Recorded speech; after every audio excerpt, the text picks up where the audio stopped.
नमस्कार सभी को।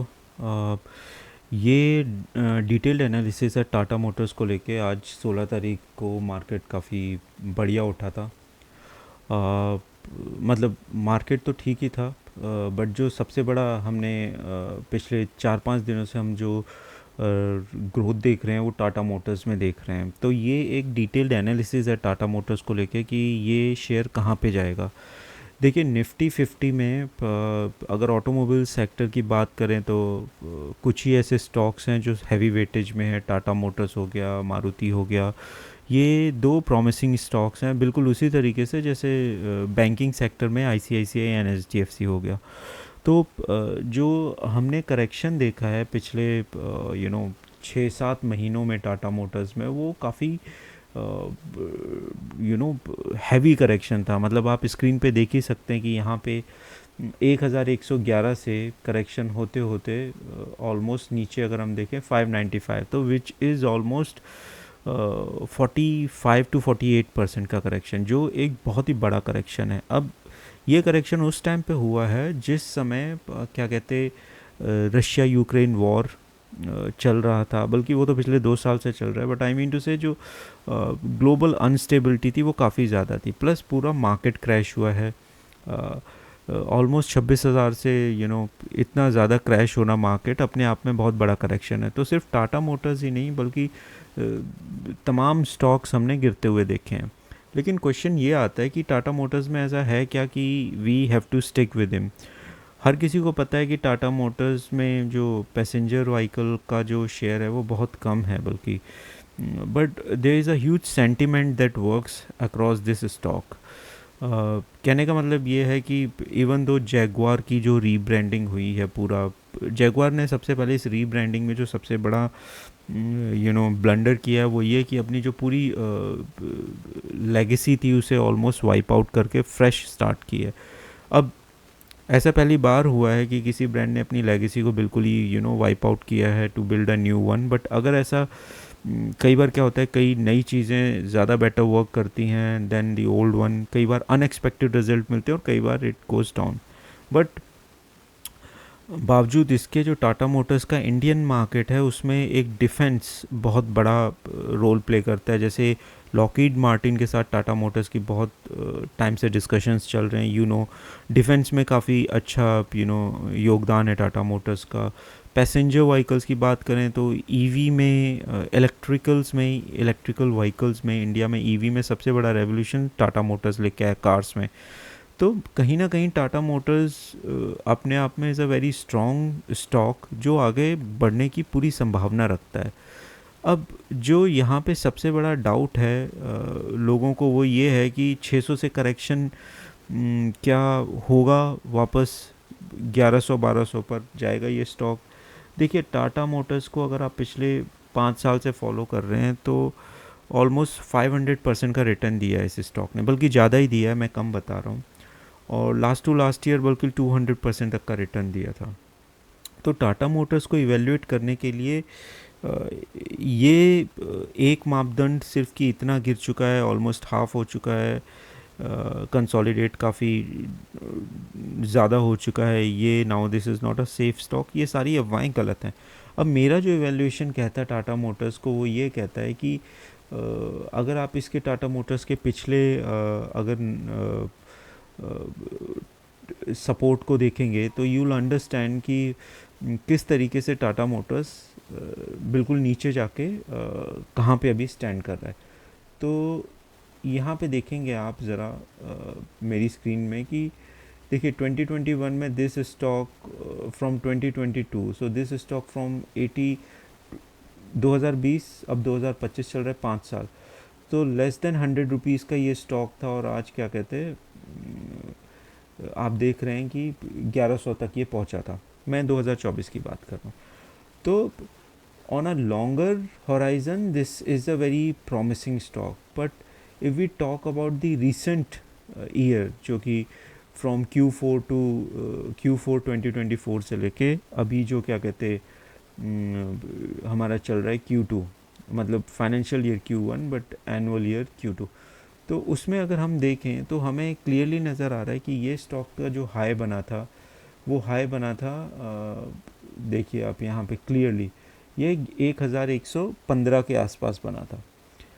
अब बहुत से लोगों ने, क्योंकि आप, मैं बहुत से लोगों को जानता भी हूँ जिन्होंने टाटा मोटर्स को काफ़ी स्ट्रॉन्ग अपने पोर्टफोलियो में प्लेस किया हुआ है, लाइक 20%, 15%। और कुछ लोग ऐसे भी हैं जिन्होंने डिफरेंट अप्रोच लिया कि 5%, लेस देन 5%, बट सबका ओपिनियन ये था कि दिस विल गो 2025 में और ऊपर जाएगा। तो काफ़ी स्टडीज़ जैसे जेपी मॉर्गन और ये सारी स्टडीज़ जो की गई थी, जो मोटिवेट कर रही थी एफ को इन्वेस्ट करने के लिए, उन्होंने टाटा मोटर्स को काफ़ी स्ट्रॉन्ग होल्ड किया। But from Q4 last year, जो कि मतलब अक्टूबर के बाद से, ये बिल्कुल फ्री फॉल में स्टॉक आया है। मतलब आप देखेंगे कितनी ह्यूज सेलिंग हुई है।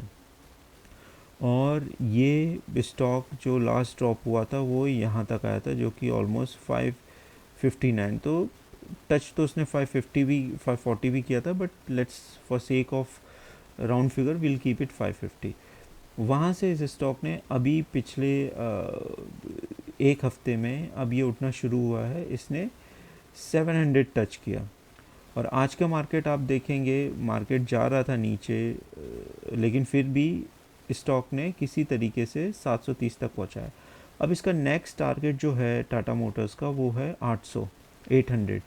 अगर 800 या 800 क्रॉस किया और 815 या 820 तक अगर ये अपने आप को एक ट्रेडिंग डे भी होल्ड कर लेता है, और नेक्स्ट ट्रेडिंग डे भी अगर आप ये दो कैंडल्स देखेंगे सेम, अगर इस स्टॉक ने ये दो कैंडल्स रेप्लिकेट की तो ये ऊपर उठेगा 100%। सो फर्स्ट टारगेट इसका 800 होगा, second target next trading 2 days में होना चाहिए 820, मतलब होल्ड करने के लिए। और उसके बाद अगर 800 क्रॉस कर लिया, देन फिर इसका टारगेट है जो यहाँ पे ये हम देख रहे हैं, यहाँ पे ये 995, सो 990 के आसपास यहाँ पे ये जो कैंडल्स बनी हुई है, ये वाला, ये यहाँ पे देख रहे हैं 989। सो लेट्स टेक इट यहाँ पे, हाँ जी, मतलब अप्रोक्सीमेटली 980 मान लेते हैं, तो 980 के आसपास।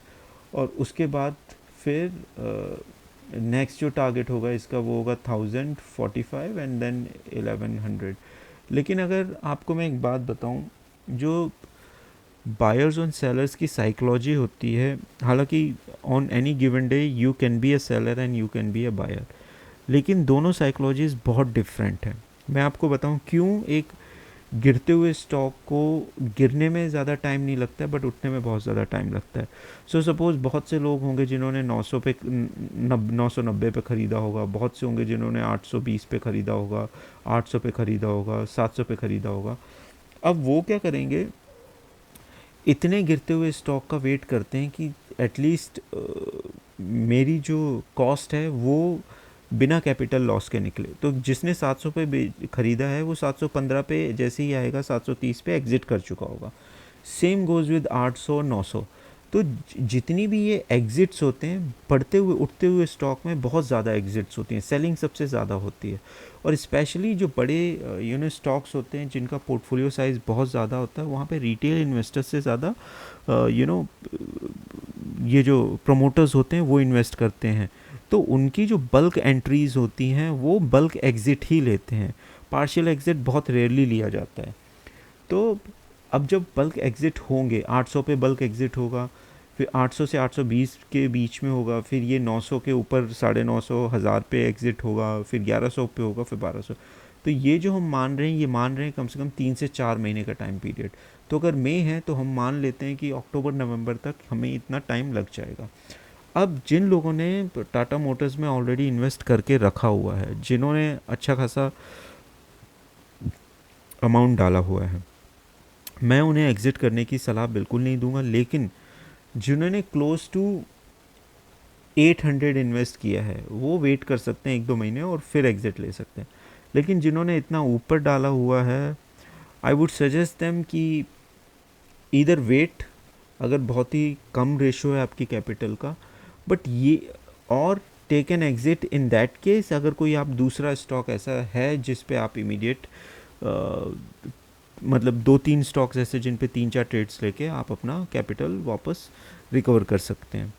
तो ये मेरा सजेशन, बट नो डाउट ये स्टॉक लॉन्ग टर्म में काफ़ी उठेगा। मतलब ऐसा नहीं है टाटा मोटर्स अभी जा रहा है, Tata Motors is the one of the biggest EV players in our country. अब आते हैं जो एक्चुअल मार्केट सेंटिमेंट है इस समय। जैसे आज देख रहे हैं हम, ये ऑलमोस्ट 2.60 उठा है, जो कि 0.36% है, काफ़ी कम है, लेकिन कल तो ऑलमोस्ट क्लोज टू 3.84% उठा था ये। अब ज़रा यहाँ पे देखते हैं चार्ट में, आपको एडवांस चार्ट में दिखाता हूँ।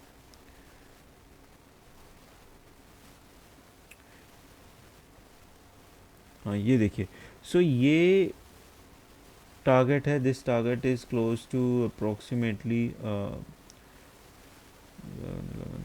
1300 के आसपास का, 1290 1250 से 1300। तो लो जाने के चांसेस बहुत कम है। लो में जो सपोर्ट है इसका आप ये देखेंगे बिल्कुल इक्विलेंट जो यहाँ पे है, ये इक्विलेंट है, जो कि 595, जो कि एग्जैक्ट 600 बनता है। तो मेरी अंडरस्टैंडिंग ये है कि this is going to outperform for sure in longer run, और this will be going to be a good stock in your portfolio. अब मैं देखिए, अगर आप होल्ड कर सकते हैं 4 महीने तो टाटा मोटर्स में एंट्री लीजिए, लेकिन अगर आपको लगता है 4 महीने is a very long time for you to put and hold, तो आई वुड नॉट सजेस्ट कि आप पैसे डालें इस समय। तो ये था मेरा इवैल्यूएशन टाटा मोटर्स को लेके। अगर आपको कोई क्वेश्चंस हैं तो प्लीज़ ज़रूर कमेंट सेक्शन में डालिए, and please show your support by subscribing this channel, so that we can put more videos, and analysis on similar stocks. Thank you, everyone. Thank you. Namaskar.